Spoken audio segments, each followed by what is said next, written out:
I met him by a deserted beach, and for the first time, I didn't want to hide my heart anymore. You can live your whole life pretending you're someone you're not until a stranger looks at you like they already know the truth.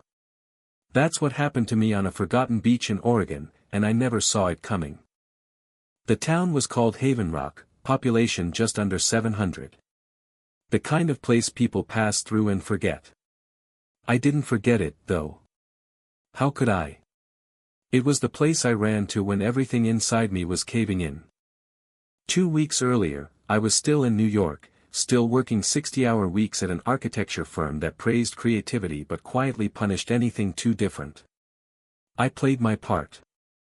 Buttoned shirts. Clean-shaven. Laughs at the right jokes.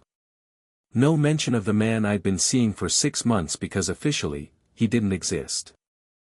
Then the firm's VP, Darren, found a photo of us on Instagram.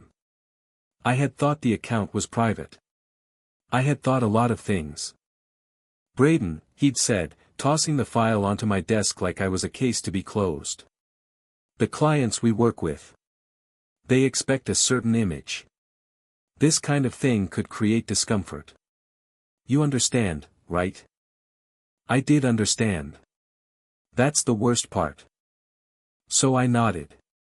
I said I'd be more careful. Then I went home and packed. No letter of resignation. No big scene. Just one duffel bag, my sketchpad, and a one-way ticket to the middle of nowhere. I booked a cheap Airbnb cabin near Haven Rock, right by the Pacific Ocean, where the air smelled like salt and driftwood, and nobody asked you why you were alone. I spent the first 3 days walking the coastline and sketching anything that didn't look like New York: fishing boats, sea stacks, dead jellyfish. It didn't fix anything, but it made the silence inside me feel a little less hollow. Then, on the 4th morning, I saw him. He was sitting on a weather-worn log, barefoot, with his jeans rolled up and a thermos in his hand. His hair was sun-bleached, and he wore this battered red hoodie like it was armor. I noticed he wasn't staring at the ocean. He was staring at a piece of paper on his lap. Drawing. Same as me. I almost kept walking. But something, maybe the reckless part of me that had quit my job without a plan, made me stop. You sketch too? I asked. He looked up. And the moment our eyes met, I felt like someone had just peeled back a layer of my chest I didn't even know was there. Sometimes, he said. But only when I feel like I can breathe. I nodded slowly. So. Not often, then. That made him smile. It wasn't a big smile, but it was the kind that reaches the eyes. Exactly. We sat in silence after that. Not awkward silence, the good kind. The kind that lets you rest without explaining yourself. His name was Jonah. He lived in Haven Rock, kind of. He'd come back after a bad breakup in Portland and never left. Worked odd jobs, surfed when the weather allowed it, and fixed up old boats for his uncle's marina. He said he liked things that took time. Things that didn't demand you to be someone you weren't. I saw him again the next day. And the day after that. We didn't plan it, but we always ended up in the same spot, sketching and talking about nothing in particular: old cartoons, the weirdos we went to high school with, what clouds looked like if you stared long enough. One morning, I showed him a sketch of his face, the one I'd secretly drawn the first day we met. His reaction was quiet. He looked down at the drawing, then back up at me. You make me look like I belong in a movie. Maybe you do, I said, too fast. He raised an eyebrow. You always say what's in your head. I looked away. Not always. But I'm trying. That's when his hand brushed mine. Just for a second. Like a test. Or a dare. And I didn't pull away. The first time we kissed, the wind was strong enough to rattle the grass around us. We were sitting on a dune, our legs barely touching. I don't remember who leaned in first, but I remember the sound of the ocean right after, like the world was trying to say yes. The kiss itself wasn't perfect. It was nervous and hungry and a little bit uncoordinated. But I didn't care. Because it was real. Because for the first time in a long time, I wasn't performing. I wasn't erasing myself to fit into someone else's box. Jonah tasted like salt and coffee. He smelled like cedar and wind. And when I pulled back, he didn't say anything clever. He just looked at me like he saw me. All of me. That night, I couldn't sleep. Not because I was afraid but because I wasn't.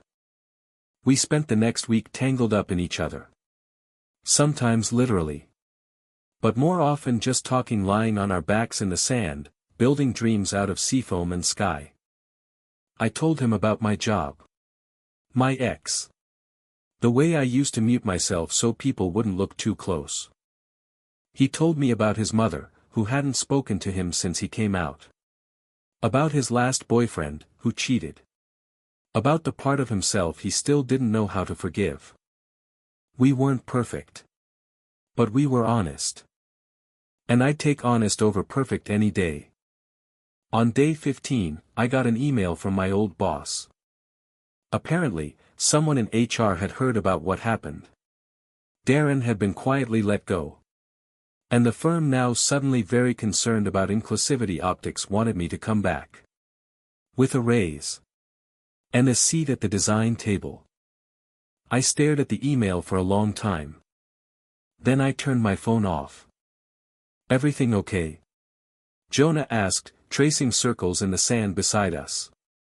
Yeah, I said. It is now. He nodded, not pressing. That's what I loved about him. He never asked me to be anything but present. But as the sun dipped lower, I realized something terrifying. This couldn't last forever. My cabin rental would end in 4 days. Jonah had roots here. I didn't know where I belonged anymore. Hey, I said, brushing sand off my hands. If I asked you to come with me to New York or wherever I end up, would you think I was insane? He looked at me. Really looked. Maybe, he said, grinning. But I've done crazier things for love. And I couldn't stop myself from smiling. 3 days. That's all we had left before reality tried to pull us in opposite directions again. I spent those days trying to memorize everything: the shape of Jonah's laugh, the tiny scar near his right eyebrow, the way he hummed when he was focused on a sketch. We didn't talk much about the future. But the silence between us was filled with everything we weren't ready to say out loud yet. Then, the last night came. We built a fire on the beach, just the two of us. The tide was low, and the air held that strange bittersweet chill only Pacific nights could carry. I brought a bottle of red wine we'd been saving and a blanket that still smelled like the cedarwood cabin walls. I don't want to leave, I said softly. Jonah didn't look at me. He was watching the flames like they held all the answers. I don't want you to either, he said. But you will. I felt the wine tighten in my throat. Do you want me to stay? He finally looked at me, eyes glassy from the smoke and something deeper. Of course I do. But I won't be the one who asks you to shrink. That landed heavy in my chest. What if it's not shrinking? What if this here, with you, is finally expanding? Jonah stared at me for a long moment. You don't owe anyone your dreams, Braden. Not your job. Not your family. Not even me. But you owe yourself your truth. My truth, I repeated. And just like that, the first tear rolled down my cheek. He leaned in and kissed it away, his lips warm and slow. Wherever you go, he whispered, make sure you take your real heart with you. Not the one you show to survive. We didn't make love that night like we had the others. We just held each other quiet, tangled, breathing the same air. That was the night I realized I was in love. Not the kind of love that burns everything down. The kind that makes you want to build something worth staying for. The next morning, I left Haven Rock. Jonah kissed me at the bus stop. Not a secret kiss. Not a quick, hidden thing. A full, deep kiss right in front of an old couple who smiled knowingly and a teenage boy who turned away, pretending not to look. I didn't cry until the bus had passed the last curve of the road and the ocean disappeared behind the trees.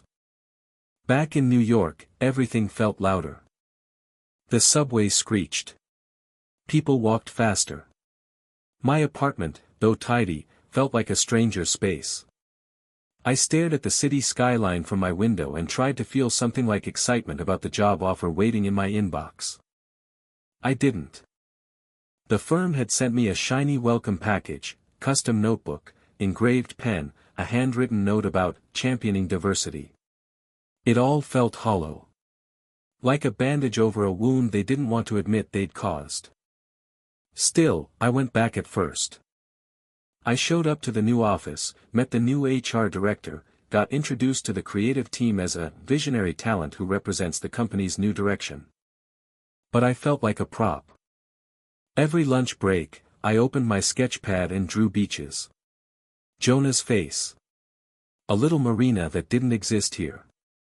A horizon I couldn't find between skyscrapers. 2 weeks in, I called Jonah. "Hey," I said, voice breaking. "You okay?" he asked, already knowing I wasn't.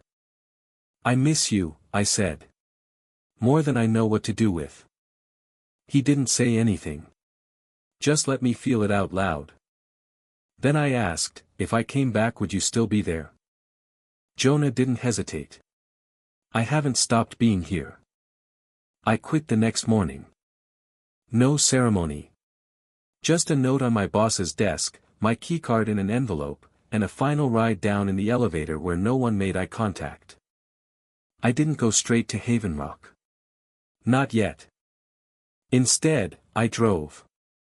I took back roads through Pennsylvania, stopped in diners where nobody cared who I was, walked empty fields in Ohio, stood beside lakes that mirrored the sky in Indiana. I sketched every day. Strangers. Trees. My own hands, shaking less and less each time. By the time I reached Haven Rock again, I was no longer running from something. I was choosing. Jonah was repairing a small sailboat when I found him. He didn't hear me walk up. His hands were covered in salt and oil, his forehead streaked with sweat. I watched him for a minute, unsure if I'd made this moment up 1,000 times too vividly.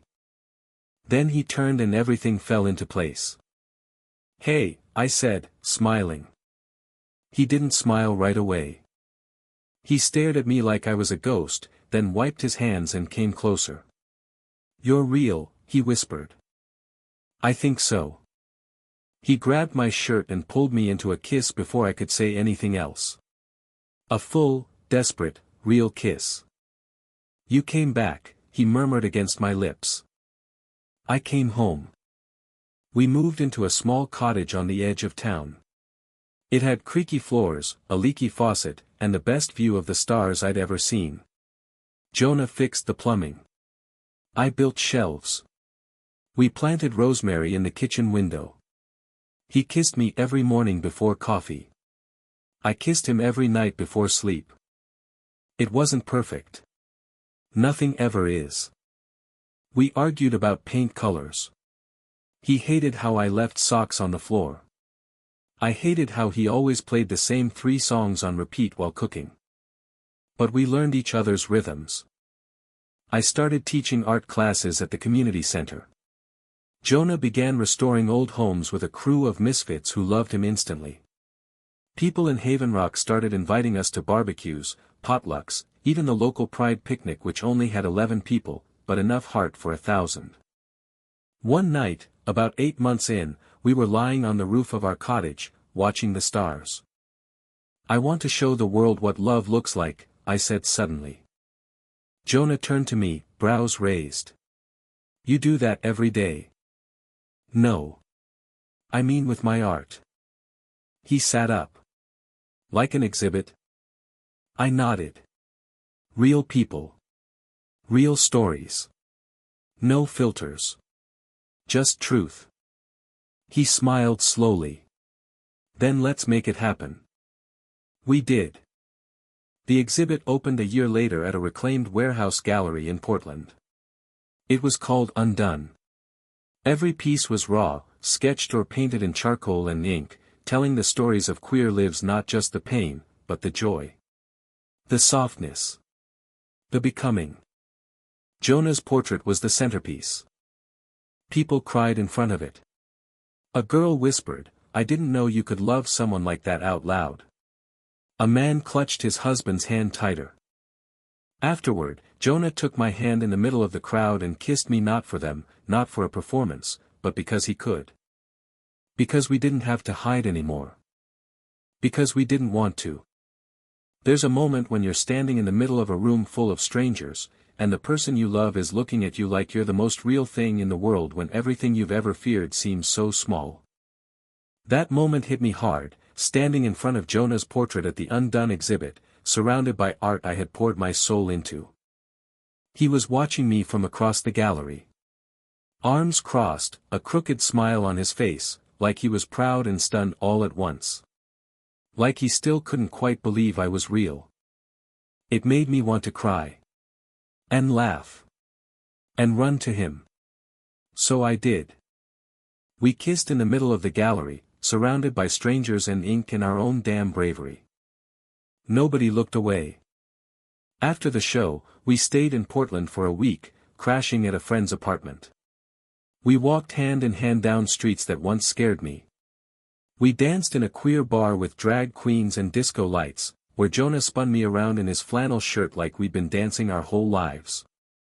He kissed me outside in the rain and didn't flinch when a guy in a passing car shouted a slur out the window. Instead, he just whispered, "They don't matter. Not when I have this." And I believed him. But life doesn't pause just because you found peace. When we got back to Haven Rock, the quiet we once loved felt heavier. Jonah's uncle had fallen sick, stage 3 lung cancer. The marina, their family legacy, needed someone to take over. Suddenly, his time was no longer his own. He started working longer hours. Missed dinners. Came home with grease-streaked hands and dark circles under his eyes. I tried to help meals, bookkeeping, even hauling supplies when needed, but I could feel the pressure mounting on him. "I can't let it fall apart," he told me one night, exhaustion in every word. "This is all he has left." I nodded, but I worried. Not just for him, for us. We had built something beautiful, but now it was bending under weight we hadn't planned for. At the same time, the Portland Gallery offered me a solo residency, 3 months of studio space, exposure, networking. It was everything I'd worked for. Everything I thought I wanted. But I hesitated. Because leaving would mean stepping away from Jonah when he needed me most. It would mean sleeping alone again, making coffee for one, and trusting that distance wouldn't unravel the threads we'd carefully stitched together. I waited 3 days before telling him. We were sitting on the porch, watching the fog roll in over the bay. "You should go," Jonah said before I even finished explaining. "You don't even want to talk about it?" I asked. He shook his head. "Braden, this is your dream. You made it happen." "So did you," I said. "You believed in it first." He turned to me. His eyes looked tired but soft. "I believe in you. And I always will. Even from 300 miles away." I wanted to say I'd stay. That love was more important than art. But I didn't lie to either of us. "I'll come back," I whispered. He smiled. "I know." We held each other that night like we were memorizing it. Because we were. Portland was exhilarating and lonely all at once. My studio had high ceilings, massive windows, and the kind of echo that made you hear your own thoughts too clearly. I worked like a man possessed, charcoal flying, ink drying, canvases multiplying, but I counted down the days like a prisoner marks their wall. Jonah visited twice. Each time felt like coming up for air. But it was never enough. We FaceTimed every night. Shared photos of meals we weren't eating together. Told each other stories from our day, even when we were too tired to laugh. But something in the space between our words felt different. Not broken. Just stretched thin. Then came the call. It was a Wednesday. I was sketching a piece called Waiting Room, inspired by the countless hours Jonah had spent with his uncle in the hospital. My phone rang. His name lit up the screen. But it wasn't his voice. It was the nurse. Jonah's uncle had passed away that morning. No pain. Peaceful. But Jonah wasn't speaking. He hadn't said a word since it happened. I was on the road within an hour. When I reached Haven Rock, the cottage looked the same, but the air around it felt different. Still, tense. Jonah was sitting on the back steps, staring out at the bay. His eyes were red, but his face was blank. I sat beside him. He didn't look at me. "You're here," he said, voice hoarse. "Of course I am." Silence again. Then, he was the only one who really stayed. After I came out. I nodded, letting him speak at his own pace. He taught me how to tie knots.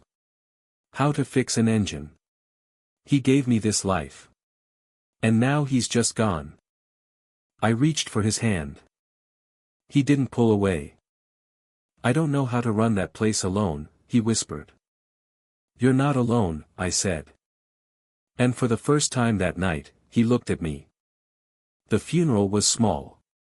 Just family, a few fishermen, some of the older townsfolk who remembered his uncle's gruff kindness. Jonah read a short eulogy, only 3 sentences, but it broke everyone's heart more than any poem could. Afterward, we sat by the dock, our legs dangling over the edge. Jonah turned to me. "I need to stay," he said. "For the marina. For everything he built." "I know. And you need to finish your residency."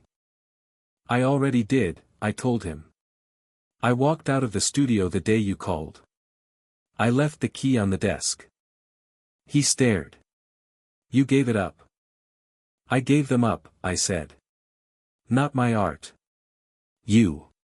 This. Us. That's the real work."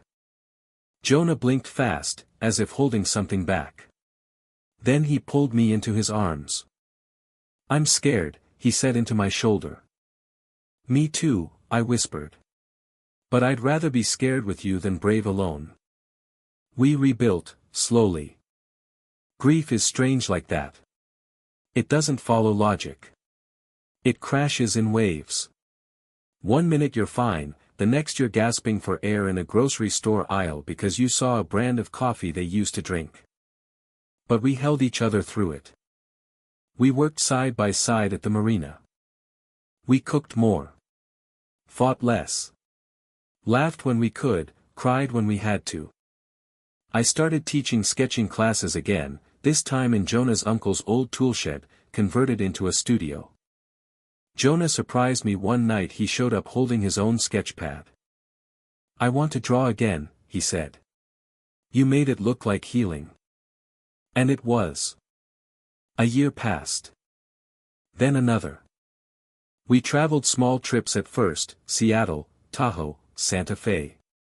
Always returning home with sand in our shoes and memories in our notebooks.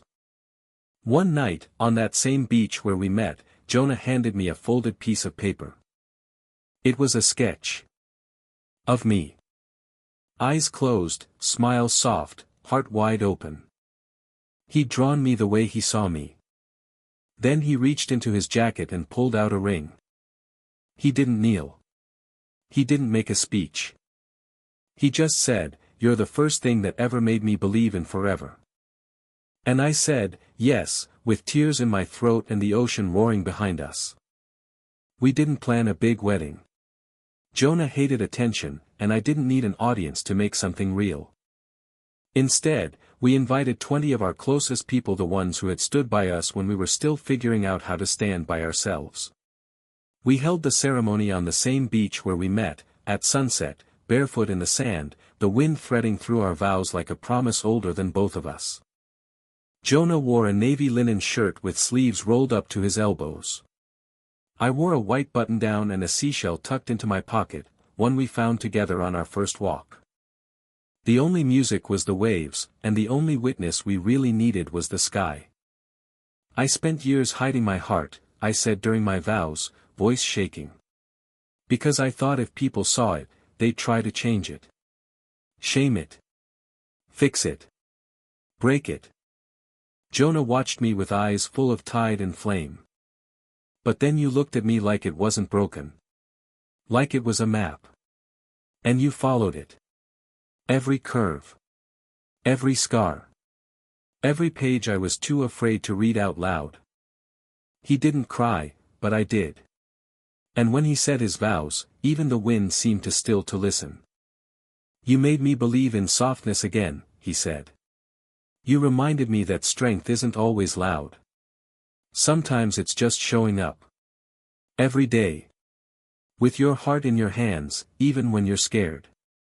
We kissed. The sky turned pink. Someone popped open a bottle of sparkling wine. And for the first time, I felt like I was in my life, not watching it happen from behind glass. The first year of marriage wasn't perfect. People talk about a honeymoon phase like it's guaranteed, but the truth is, commitment is a practice one you wake up and choose, again and again. We fought about finances. About whether to adopt a dog. About Jonah always leaving his wet towels on the floor. But we also spent Sundays wrapped in blankets watching old movies, and Tuesdays painting in silence, and Thursdays dancing to 80s pop in the kitchen. There were hard days, the kind when grief returned like an old ache in the bones, when work was slow, or when one of us was too tired to speak kindly. But we never stopped talking. Never stopped choosing. One night, about 8 months in, Jonah came home from the marina with paint on his cheek and exhaustion in his eyes. He collapsed onto the couch and said, "I'm afraid I'm becoming boring." I blinked. What? You're building this beautiful art career.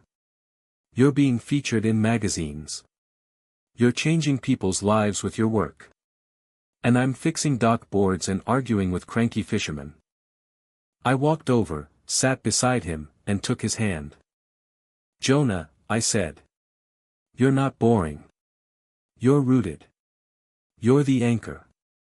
I'm the kite flying all over the place, but you keep me from drifting too far." He didn't say anything for a while. Then he kissed me like he remembered. 3 years passed. Then 5. We aged slowly, the way driftwood does, softened by time, stronger at the core. We watched our friends build families, careers, stories of their own.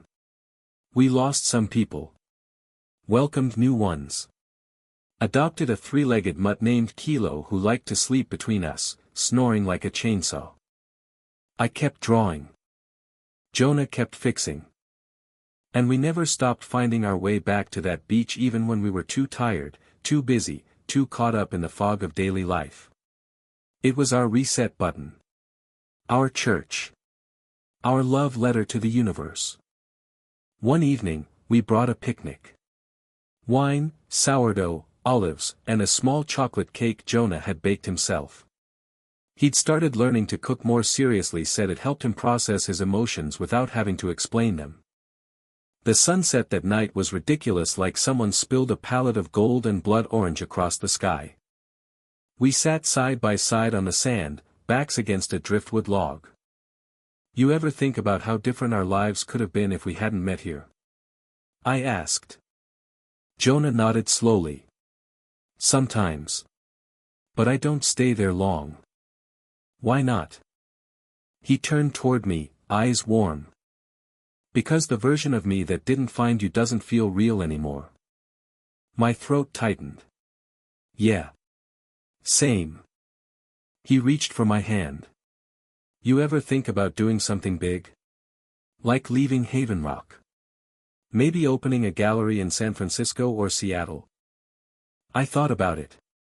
I really did. And then I shook my head.